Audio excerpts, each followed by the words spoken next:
আসসালামু আলাইকুম সম্মানিত ভিউয়ার্স, আপনারা দেখতেছেন আমরা একটি ছাদের উপর দাঁড়িয়ে আছি। ওইখানে দোয়া এবং মোনাজাত চলতেছে। এটি হচ্ছে ফটিকছড়ি ধুলিয়াছড়ি তালিমুল কোরআন নুরানী মাদ্রাসা হেফজখানার ছাদের কাজ চলতেছে। আজকে ছাদের ঢালাই হয়েছে।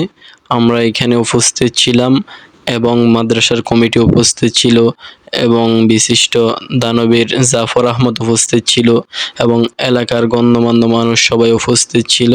আমরা এখানে সকলে উপস্থিত থেকে এই ছাদের কাজটা আজকে উদ্ভাবন করি। মাদ্রাসা এটা হচ্ছে দিনী প্রতিষ্ঠান, এখানে কোনো সরকারি অর্থায়ন আসে না, সবগুলা মানুষের টাকা দিয়েই হয়। তো আমরা সবাই এই মাদ্রাসা প্রতিষ্ঠানগুলোর ভিতরে বেশি বেশি নিজের স্থান থেকে দান করার চেষ্টা করব, কারণ এই দিনী প্রতিষ্ঠানগুলো আমার আর আপনার দানের কারণে এগিয়ে যাবে। এগুলো কোনো মোটা অঙ্কের অর্থায়ন কোনো জায়গা থেকে আসে না, অনেক জায়গা থেকে অনেক কালেকশন করে টাকাগুলো একত্রিত করে কাজগুলো করতে হয়। তাই আমি সবাইকে বলবো যে আমরা সবাই দ্বীনি প্রতিষ্ঠানের সাথে লেগে থাকার চেষ্টা করব।